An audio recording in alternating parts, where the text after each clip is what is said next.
Duas novas denúncias de tortura no sistema prisional de Alagoas foram registradas junto à OAB. O Neto Mota está ao vivo agora para trazer detalhes dessas denúncias graves de familiares dos próprios detentos. E eu já vou chamando ele aqui comigo para explicar, de que tratam essas denúncias, como é que teriam sido essas torturas. Neto, a denúncia traz todos esses detalhes? Olha, Bia, mais uma vez, boa noite para você, boa noite para todo mundo. A Ordem dos Advogados do Brasil, por meio da Comissão de Direitos Humanos, já esteve nos dois presídios onde teriam acontecido os episódios de violência. O Baldomero Cavalcante, onde a vítima seria uma travesti soropositiva, e também o presídio do Agreste, em Giraldo Ponciano, onde um homem teria sido agredido. Ambos os episódios envolvendo uma polêmica com disparo de balas de borracha. Estou aqui ao lado do Roberto Moura, que é o presidente da Comissão de Direitos Humanos da OAB Alagoas, e vai falar para a gente. Roberto, boa noite, seja bem-vindo ao Cidade.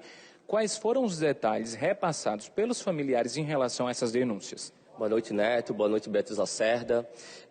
Os familiares, eles trazem para a gente, no caso do Baldomero Cavalcante, a denúncia de que havia uma tortura no caso concreto. E a Comissão de Defesa dos Direitos Humanos prontamente se dirigiu ao Baldomero Cavalcante para verificar se de fato havia aquela tortura, aquela prática delituosa.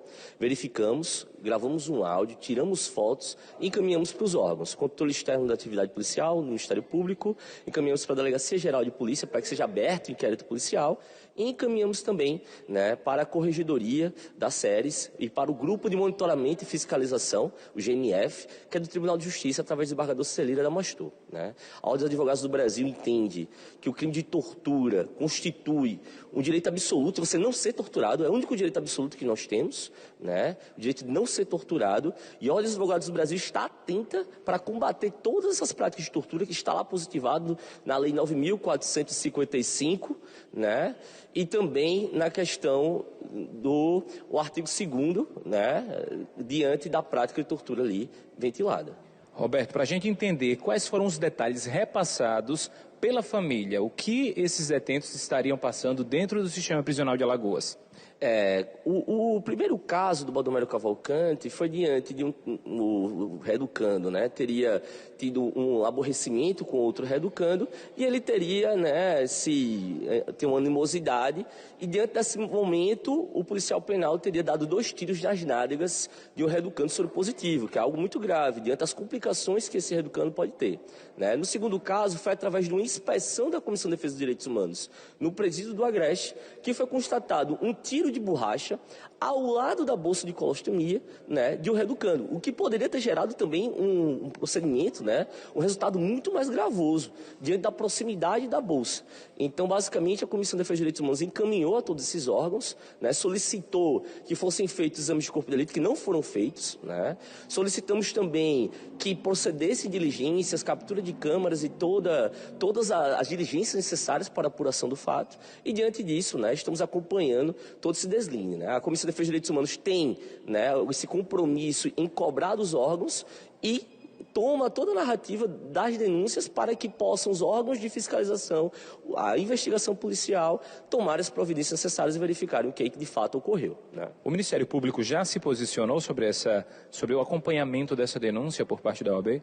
O Ministério Público tomou ciência e disse que ia fazer os encaminhamentos cabíveis, mas até agora a gente não obteve retorno quanto quais encaminhamentos foram feitos. Roberto, muito obrigado pelas informações. Beatriz Lacerda, o espaço segue aberto, então, para a Secretaria de Ressocialização e Inclusão Social aqui de Alagoas, caso a Secretaria queira esclarecer o que pode ter acontecido. Volto para você.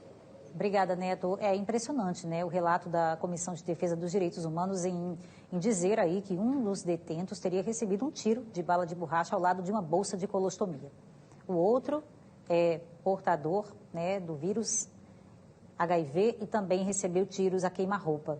Então, você veja aí, é a situação flagrante de tortura, como disse aí o Roberto. Agora, eu gostaria de saber também do trabalho da comissão, se alguma vez já houve qualquer tipo de resultado. Esse tipo de denúncia, que é feita de maneira constante em toda a imprensa, são escândalos, inclusive, que são desvendados do que acontece dentro dessas unidades prisionais, né? De todo tipo de tortura. Alguma vez isso já deu resultado? Vocês já receberam algum relatório da Secretaria dando importância ao que vocês comunicam, dizendo que tomaram de fato alguma providência? Ou isso é tudo engavetado? Acho que a sociedade toda quer saber, né?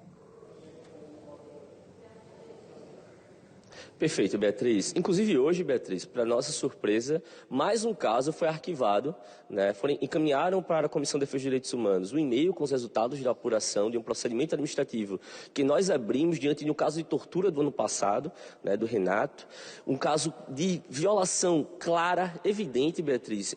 Encontramos o reeducando com os olhos roxos, né, cheio de marcas de violência, inclusive relatamos para toda a imprensa na época, só que hoje, na data de hoje, a SERES, né, a Secretaria de Ressocialização e Inclusão Social, nos encaminhou um procedimento de arquivamento, né, desse procedimento administrativo, diante de aduzir que não haviam indícios da prática.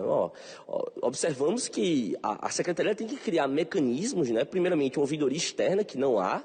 Segundo, precisa promover diligências para verificar quem foi que cometeu aquele delito, né? Quem foi que cometeu aquela falta administrativa.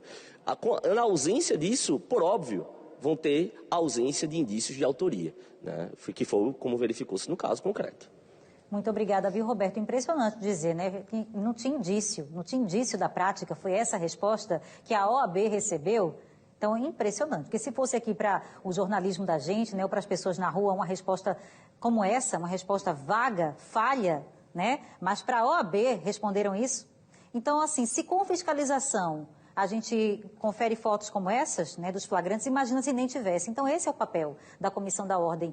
Todo mundo precisa saber que essa comissão existe, que faz inspeções, e isso muda muitas realidades, dentro e fora do sistema prisional. Agora, eles não estão tendo a resposta efetiva, né, que é saber quem foi que fez isso, se a pessoa levou punição, se foi um agente, né, se foi um policial penal, ou se foram outros próprios companheiros de cela que fizeram. Houve afastamento, houve a defesa da integridade física desse detento, que está sob a custódia e responsabilidade do Estado.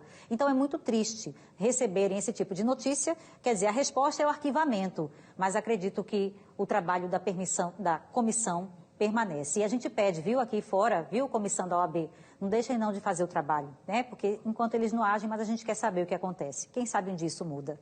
Obrigada, viu, Neto Mota e também Roberto Moura aí, representando a Comissão de Direitos Humanos da Ordem, que tem um trabalho importantíssimo defendendo todos nós, toda a sociedade, né, desses absurdos que a gente vê. Então, várias denúncias já foram feitas. Eu já fiz, inclusive, matérias aí na OAB de outros tipos, né, de violências sofridas pela população carcerária, pessoas que não tinham direito, por exemplo, a um tratamento de saúde, pessoas que são soropositivo e que deveriam receber ali medicamentos no horário, no dia certo, e não estavam recebendo. Então, as pessoas estão morrendo à míngua, né, porque nem o remédio elas estão tendo mais direito de tomar lá dentro. Ela está lá para pagar pelo crime que cometeu.